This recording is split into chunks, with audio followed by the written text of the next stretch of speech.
I want to start today with a question that, um, honestly, it might annoy you. It Mhm. certainly annoyed me when I first started thinking about it. Okay. We spend so much of our lives, especially if you're into self-help or, just trying to climb the career ladder, obsessed with this idea of becoming our best selves. It's the water we swim in, right? It is. We stack skills. We Mm. try to hack our habits. We read all these books on how to gain wisdom, gain influence, gain peace of mind. But I ran into this text this week that asks a really uncomfortable question. Which is, What if we have the math completely backward? What if becoming your best self isn't an addition problem at all? mm. What if it's a subtraction problem? Ah, that's a provocative frame, isn't it? Because we are chemically conditioned to view growth as accumulation. You Yes. get the MBA, you get the experience, you add that meditation practice to your morning routine. You are constantly, filling the bucket. Exactly. And then I pick up this source material. It's a text called The Essential Weight of Loss. And we're focusing on this one section. Why enlightenment is a loss, not a gain. And let me tell you, it doesn't just suggest we might be wrong. It basically takes that bucket we're all filling and just kicks it over. Yeah. It was disorienting. Disorienting is the perfect word. Because this text argues that the entire modern project of leveling up, which is a huge industry, by the way, is actually a distraction. The core argument here is that true clarity, or what this text calls enlightenment, it isn't about becoming more of anything. It's about becoming less. It's a stripping down. It's a process of stripping down. And that is the mission for this deep dive. Mm-hmm. We're going to try to dismantle this popular idea of spiritual or personal growth. Mm-hmm. But I have to be honest with you right out of the gate. Reading this made me defensive. Oh, sure. There's an immediate tension here. It feels dangerous. It says point blank, enlightenment is not an acquisition. It is a removal. And my first reaction was, well, I don't want to lose anything. I worked hard for what I have. And that is a completely normal biological reaction. We're wired to hoard resources, skills, status. Mhm. If you tell someone, I'm going to help you grow, they expect a new tool in their toolkit. Right. They want a superpower. They want a superpower. But this text is saying, no, I'm not giving you a tool. I'm taking away the toolkit. And actually, I'm taking away the shed the toolkit is sitting in. Okay, so let's unpack this before everyone panics and turns this off. Yeah. If we're talking about removal, what exactly are we losing?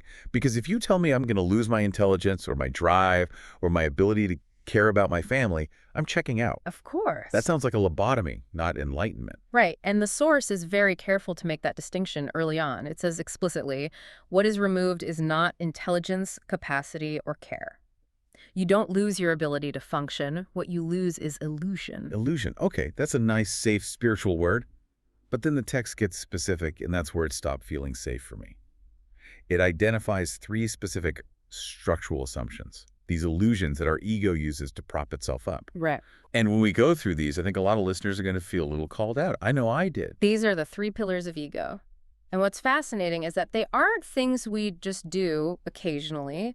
They're like the operating system we use to interface with reality. Let's start with the first one, false agency. False agency. This is defined as the belief that I am the primary cause of outcomes. Okay, stop right there. I have a major issue with this. If I study for a test and I get an A, I caused that. If I train for a marathon and I cross the finish line, I did that. How is that false agency? That sounds like actual agency. And this is the stickiest one. The text isn't saying you weren't involved, you studied, you ran. That's participation. Right. But false agency is the belief that you are the architect of the outcome. You're claiming credit for this huge, complex web of reality. Think about the marathon. You trained, yes, Yeah. but did you control the weather that day? Did you control the genetics that gave you working knees? Did you control the economy that let you buy running shoes instead of hunt for food? Well, no, but I still had to put one foot in front of the other. You did, but the ego just ignores the 1,000 other variables, the timing, your boss's mood, the traffic, just biological luck, and it says, I did this. Yeah. It's like a person standing on the bow of a ship leaning into the wind, convinced that their leaning is making the ship move. Okay, that image helps. So I'm on the ship, and I am moving, but I'm not the engine. Oh, precisely. And the danger of false agency isn't just arrogance when we win, it's the crushing guilt when we lose. Oh, that's true. Because if you believe you are the sole cause of your success, you also have to believe you are the sole cause of your failure. That hits home. We love taking credit for the wins, but we just destroy ourselves over the losses. Okay, so that's pillar 1, false agency. The second one is even more triggering for the type of people listening. Imagined control. Yes. This is the belief that reality is negotiable, that with enough will, enough belief, enough effort, we can bend the world to fit our preferences. This is literally the premise of every productivity book ever written. Design your day, design your life, manifest your destiny. It is the religion of the modern age. And the text argues this is a structural illusion. We don't control reality, we navigate it. But the ego only feels safe when it believes it has its hands on the wheel.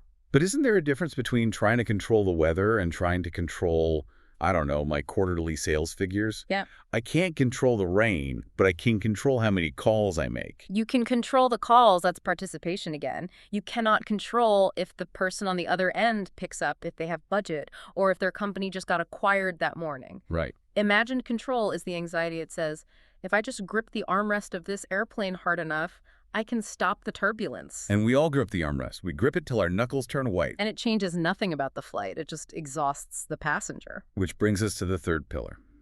And this one is kind of embarrassing to admit, but we all do it. Narrative self-importance. Yeah. The belief that meaning is centered on the personal story. The idea that I am the main character in a movie titled My Life. Yes. We all walk around with this invisible camera crew in our heads, filming our own biopic. Everything that happens, a traffic jam, a breakup, a rainy day, we interpret it based on how it affects our plot arc. Why is this happening to me? What does this mean for my journey? Exactly. Even something global, like a pandemic. The first thought for most people was, how does this ruin my vacation? Or, how does this affect my commute? The source is saying that centrality is a total illusion. You aren't the center of the universe. You're just in it. You're just in it. A rainstorm isn't trying to ruin your picnic. It's just raining. The water has nothing to do with you. But without that narrative, don't we feel insignificant? It sounds terrifying. Admitting we aren't the cause, we aren't in control, and we aren't the main character. It feels like failure. It feels like failure to the ego. But notice what the text adds here. This is crucial. It says these aren't moral errors.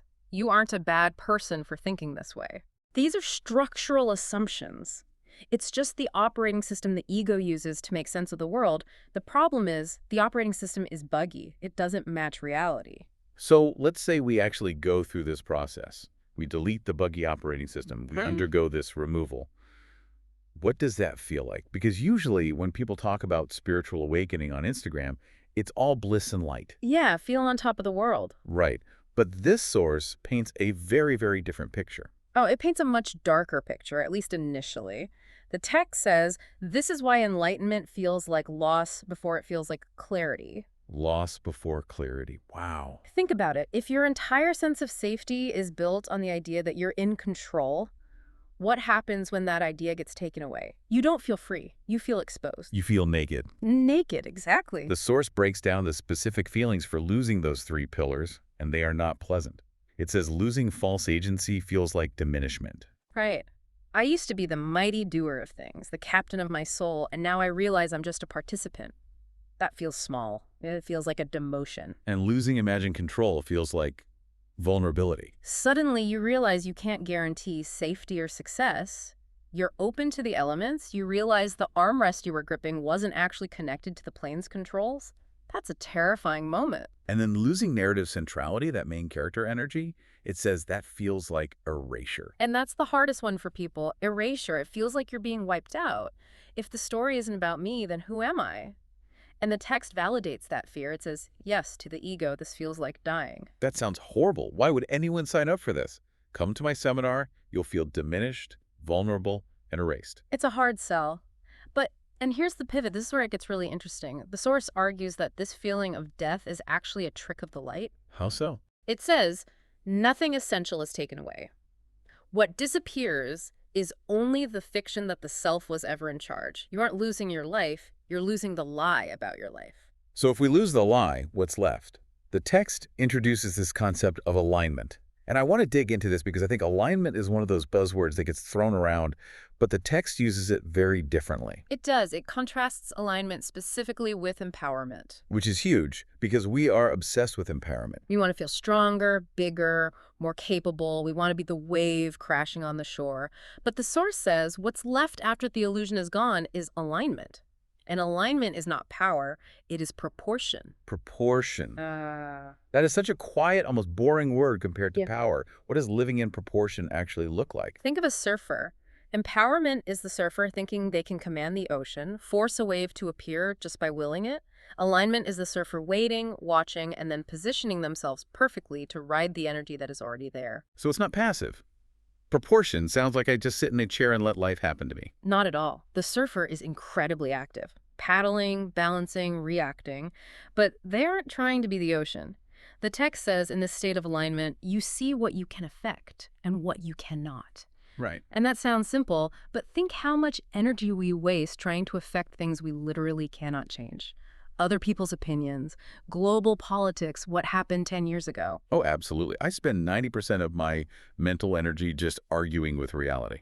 Exactly. And the text says when you have alignment, you act where action is real and stop where it is performative. Ooh. Performative action. That hits a nerve. That's doing something just to feel like you're doing something about it. Yes. Worrying is often performative action. Venting to your coworker about a policy that neither of you can change is performative action. It's the ego spinning its wheels to feel relevant. Look at me, I'm upset, therefore I matter. Hmm. Alignment means you stop the spinning. You respond to reality instead of trying to author it. And that leads to this behavioral shift the source describes.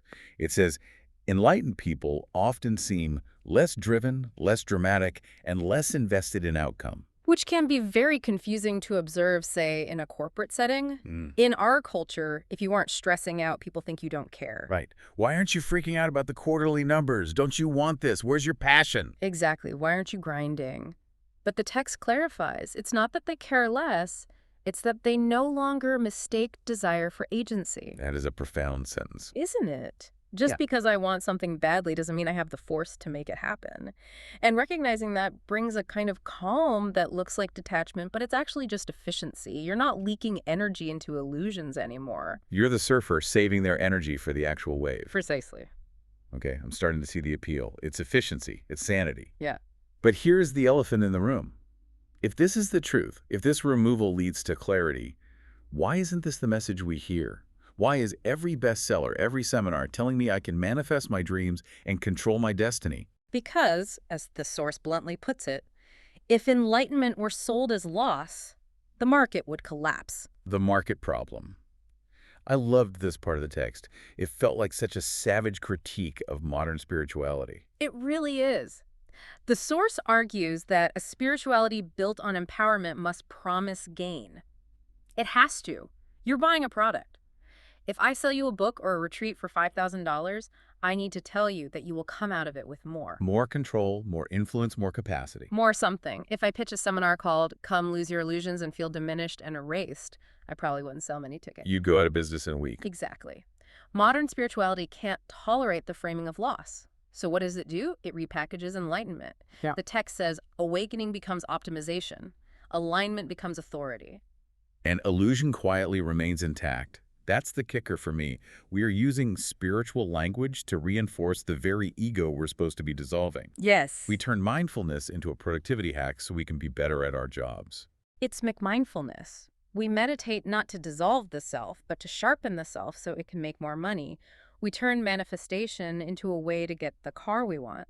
It's the ego playing dress-up in spiritual robes. So how did the ancient traditions look at this? The source contrasts this pretty sharply. It does. It points out that the ancients didn't make this mistake. They used words like kenosis. Kenosis. What does that mean exactly? It's a Greek term, often from Christian mysticism, but the concept is everywhere. Buddhism, Taoism, it means self-emptying, poverty of spirit. The text calls it death before death, which is heavy. It is heavy. But the source emphasizes these were not metaphors. They weren't just poetic ways of saying change your mindset.